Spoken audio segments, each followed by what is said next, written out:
ಸಖತ್ ಖಾರ ಬಣ್ಣ ಮತ್ತು ರುಚಿ ಆಚಿ ಚಿಲ್ಲಿ ಪೌಡರ್.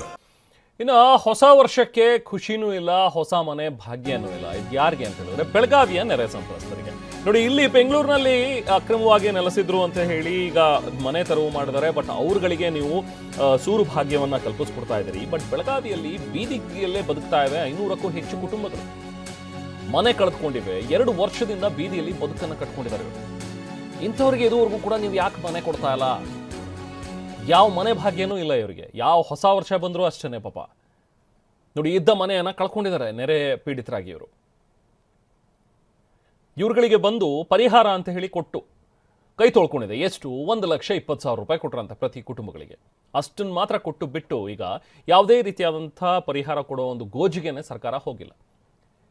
ಕಳೆದ 2 ವರ್ಷಗಳಿಂದಲೂ ಕೂಡ ಬೀದಿಯಲ್ಲೇ ಇವರು ಬದುಕನ್ನು ಸಾಗಿಸ್ತಾ ಇದ್ದಾರೆ.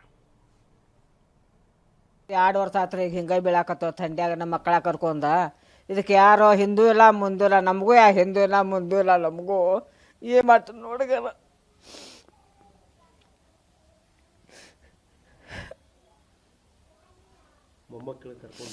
ಸ್ವಲ್ಪ ಸಣ್ಣ 3 ಮೊಮ್ಮಕ್ಕಳು ಅದಾವ್ರಿ. ಅವ್ನು ಕಟ್ಕೊಂಡು ಎಲ್ಲಿ ಹೋಗ್ಬೇಕು ನಾನು ಹೇಳಿ ನೋಡೋಲ್ಲ. ಈಗ ಮತ್ತೆ ಜಾತ್ರೆ ಬಂತು. ಈ ಜಾತ್ರೆ ಮತ್ತೆ ಖಾಲಿ ಮಾಡ್ಬೇಕು ನಾವು. ಇದನ್ನು 7 ದಿವಸ ಜಾತ್ರೆ ಆಕೈತ್ರಿ ಇಲ್ಲಿ. ಇಂಥ ಥಂಡ್ಯಾಗ ನಮ್ಮ ಮಕ್ಕಳು ಕರ್ಕೊಂಡು ಮಕ್ಕೋಕತ್ತೇನ್ರಿ ಇಲ್ಲಿ. ನಮ್ಮ ನೋಡ್ರೆ 200 ರೂಪಾಯಿ ಪಗಾರ ಚಂದ ಮಾಡಿ ಹೋಗಿದ್ದು. ಸಂಜೆಗೆ ಬಂದು ಮತ್ತೆ ಮಕ್ಕಳ ಕರ್ಕೊಂಡು ಮತ್ತೆ ಮಕ್ಕೋಬೇಕು ನಾವು. ಮತ್ತು ಬಾಡಿಗೆ ಹಿಡಿದ್ರೆ ಬಾಡಿಗೆ ಹಿಡಿಯಾಕ ನಮ್ಗೆ ರೊಕ್ಕ ಬೇಕಾರೆ ಹಿಡಿಯಾಕ್ರಿ ಬಾಡಿಗೆ. ಬಿದ್ದು 2 ವರ್ಷ ಆತ್ರಿ ಸರ್. ಅದು ಮನೆ ಬಿದ್ದು ಯಾರಿಗೂ ಖಬರೇ ಇಲ್ರಿ. ಅದು ನೋಡ್ತಾರೋ ಹೋಗ್ತಾರೋ ನೋಡ್ತಾರೋ ಹೋಗ್ತಾರ ಸರ್. ಮತ್ತೇನು ಮಾಡೋಂಗಿಲ್ಲ. ಪರಿಹಾರ ಒಂದು ಬಂದೈತ್ರಿ. ಅದೇನ್ರಿ ಅದು ಕೆಡವಾಕನ 1,00,000 ರೂಪಾಯಿ ಬೇಕು ಶುರು ಮಾಡ್ಯಾರ ಅವರು. ಎಲ್ಲಿ ತರಬೇಕ್ರಿ 1 ಲಕ್ಷ ಕಟ್ಟಾಕ್ರಿ ಬೇಕ್ರಿ. ಮತ್ತೆ ಹೊಳ್ಳಿ ಸರ್ಕಾರ ಏನು ಬಡವರು ನೋಡಿಲ್ರಿ ಸರ್.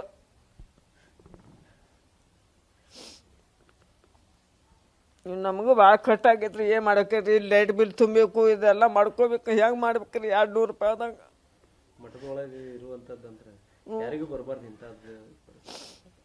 ನಮ್ಮವ್ರು ಇದ್ರೆ ಆಕೈತಿ ಬಿಡ್ರಿ. ಅವ್ರ ಸತ್ತದ್ದು 2 ವರ್ಷ ಆತು. ಈಗ ಅವರು ದೊಡ್ಡ ಮಗನೂ ಸತ್ತ, ಎಲ್ಲರೂ ಸತ್ತ. ನಮಗೆ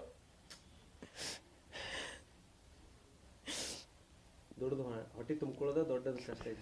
ಅದೇ 200 ರೂಪಾಯಿ ಏನಾಕೈತಿ ಹೇಳ್ರಿ? ಸ್ವಚ್ಛ ಹೋಗ್ಬೇಕು, ಸೀರೆ ಬಿಟ್ಟ ಕಟ್ ಮಾಡ್ತಾವ. ಹತ್ರದ್ದು ಎಷ್ಟಾಗೋದು? 3 ಮಕ್ಕಳು ಇವನ್ನ ಯಾಕಟ್ಟು ಹೋಗಿರ? ಅವು ಲೈನ್ ಕಾಡ್ತಾವ ಇಲ್ಲಿ.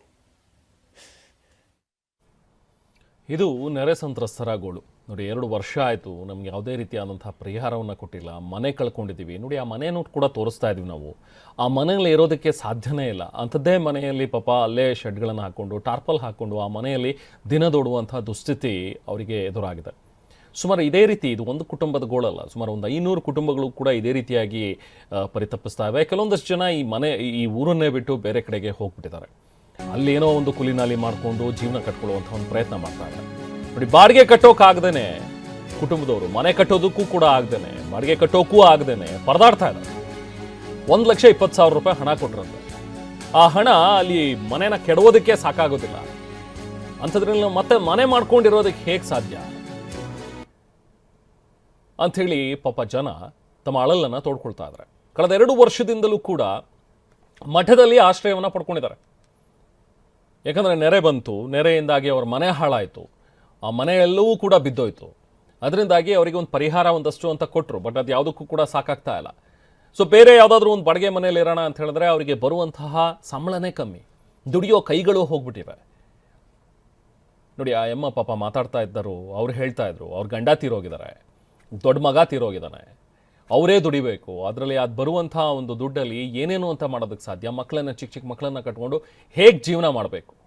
ಹಾಗಾಗಿ ಈಗ ಸದ್ಯಕ್ಕೆ ಮಠದಲ್ಲಿ ತಮ್ಮ ಜೀವನವನ್ನು ದುಡ್ತಾ ಇದ್ದಾರೆ. ಕಳೆದ 2 ವರ್ಷಗಳಿಂದಲೂ ಕೂಡ ಮಠದಲ್ಲೇ ಇದ್ದಾರೆ. ಕಲ್ಯಾಣ ಸ್ವಾಮಿ ಮಠನೇ ಇವರಿಗೆ ಈಗ ಸದ್ಯಕ್ಕೆ ಆಶ್ರಯ ಆಗಿದೆ.